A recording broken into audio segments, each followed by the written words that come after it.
Alright guys, this video is brought to you by Steelhead Technologies, an all-in-one digital system for powder coaters small and large. What if you knew down to the penny how much each one of your jobs cost? Let's hear from Dana Schneff, owner of D&K Powder Coating. I knew how much money we were making or losing, but nobody knew where. We had customers that we didn't feel we were making any money on, considered letting them go. Got the Steelhead data and they were 30 to 35% margin. They're my new best friends. We thought we weren't doing well on some walk-in work, one-off. We didn't realize we were losing hundreds, if not thousands of dollars on every one of them jobs. Where were you finding those margins and how did Steelhead help you find that? Probably the labor more than anything. With having all the employees signed into it, we knew exactly what the cost and inputs were. We had some large items we didn't know if we were making money on. Found out some of that had 60 and 70% margin. And it's really transformed our business from a marginally profitable business to a very profitable business.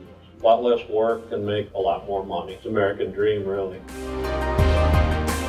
Alright guys, welcome back to the Right Now Powder Coating channel. In today's video, we're going to talk about how we re-prep, rework. So let's just go ahead and get into it. Alright, so we've got these parts down here that were painted. They've actually been painted twice now. So one of my employees went through, sanded it back down. I don't remember what the issue was. It might have been light. So they had to recoat it to make sure that we had the proper amount of mils on it. And for whatever reason, it came out, and I'll show you a close-up here of what we're seeing. So there's a little bit of what I'm assuming is either debris, and my guess is it's debris. After they sanded it, they may not have washed all of the old powder off. And then there's some streaking here. I don't know if that's cuts in the metal or something else. And then there's a lot of splatter through here. So not something that I'm gonna let go out of my shop this way. So I want to talk about how we prep and how we get these parts ready to go so that we can respray them. Now, if you're doing like a set of wheels, calipers, car parts, your best option is, if you can, strip them back down to bare metal and just start over from scratch. These are industrial parts. Also, it's an epoxy paint, so it's super, super durable and tough and really, really hard to get off. We can put it in our green salt tank and it can sit there for 3, 4, 5, 6 days and it's not gonna touch the stuff, barely touch it. So what we're gonna do, we got 80 grit sandpaper on our Hercules from Arbor Freight. These things are pretty awesome. DA sander. I'm gonna sand a couple different sections and kind of show you different textures and what I'm looking for so that I know we're ready to actually go in and recoat this.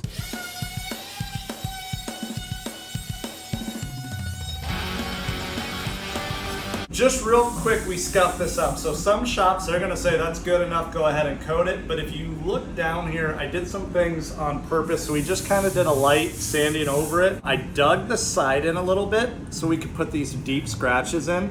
And then this is really highlighting all the defects that I could see before we sanded. So this is what I was looking at, all these little, they're now dull spots. Those are your high spots in the powder. So they're sitting up higher than the rest of the powder. And where you see the darker, it's not really glossy, but the more rich black, that's all lower. So you're nowhere near even on this panel. It doesn't even feel it really, but it may look it. And a lot of people are gonna recoat this. You're gonna have so many issues because your powder's gonna follow all those deep scratches, the highs and the lows, and it's gonna look like junk. So you wanna make sure that you are getting these really, really smooth. I'm gonna do another section here now, and this is with 80 grit sandpaper. I'm gonna do another section here and show you what I expect it to look like. Usually you can get by with 80 grit. We'll probably hit these because they're high visible pieces. We'll probably hit it with 220 just to smooth it out a little bit more before we recoat.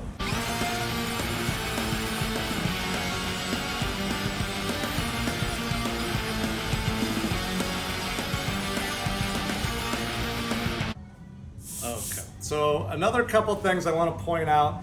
On this edge, you can kind of see where on the edge it's higher, and that's why it's sanded more, and then you've got a low spot there. Part of that could be the way that the metal is actually cut or bent. Sometimes you can have it just bend up a little bit, but a lot of it's paint wraparound. So on your edges, you're gonna build up higher paint on those edges. They call it picture framing. But also I wanted to show you that this looks a whole lot better. It's a lot smoother than this.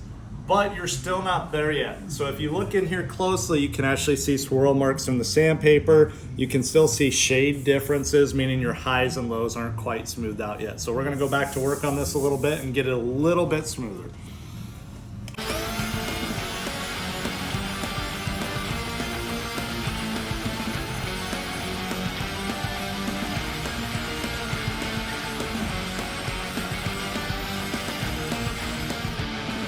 So I'm a lot happier with the way this looks and the way it feels. We do have some deep scratches in there, which is not a bad thing. They're not super deep, they're still light there. When we hit them with 220, we're gonna knock those down a little bit more.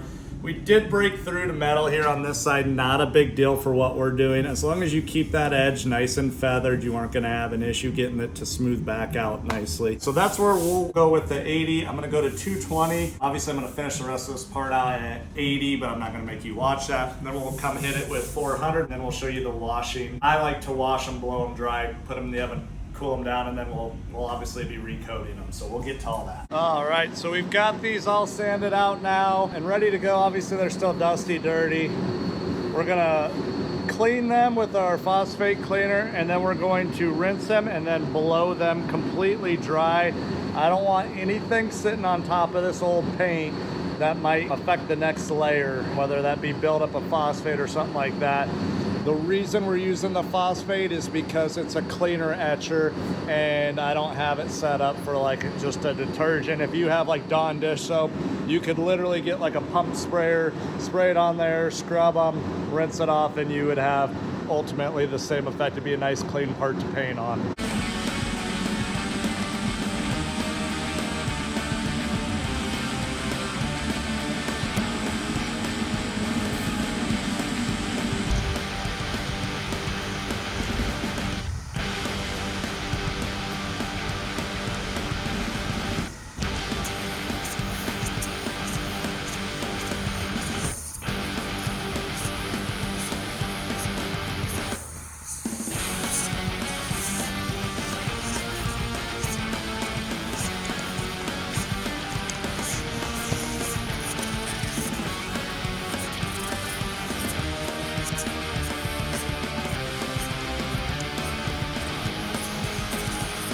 All right, now we're gonna get in here. We're gonna repaint these parts that have already been painted actually twice. I want to show you a couple things I do on the gun, especially if you have an Electron gun, to get yourself set up for this. The first thing is you're going to want to drop your UAs. So typically on a flat panel, we're shooting anywhere from the Faraday setting to 22 UA all the way up to 100. And on recoats, we're gonna go to 10 or less. And then I'm actually gonna increase my air output a little bit, and I'm going to increase my cloud a lot of it. And what that's gonna do is it's gonna absorb some more of the ions in the air as there's more powder coming out of the gun and picking that all up.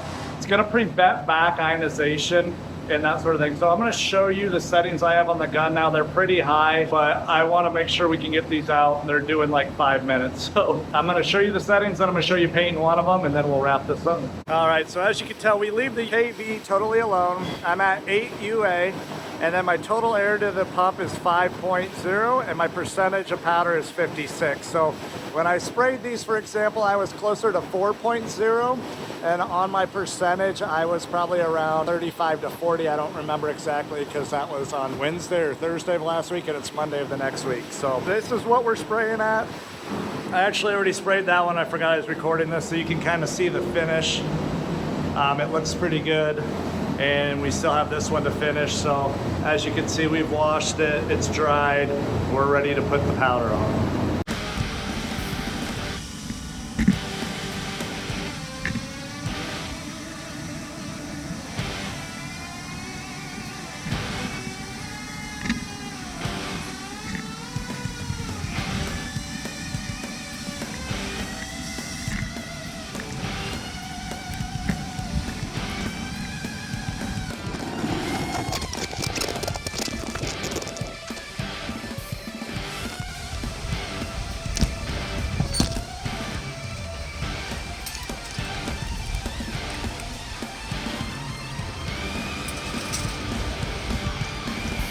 All right. right, so here you can see the finished product. It came out really nice. Again, these were coated twice beforehand. We scuffed them up as we showed you guys. We smoothed them out. We made sure that we washed them and got all of the debris back off them, all of the sanding dust and everything, and recoated them. We upped our powder cloud, we upped our air settings, and then we pulled the gun farther off the part to make sure we weren't back ionizing into that part. Hopefully you guys enjoyed the video and you got something out of it. Make sure to like, subscribe, and we will see you on the next one.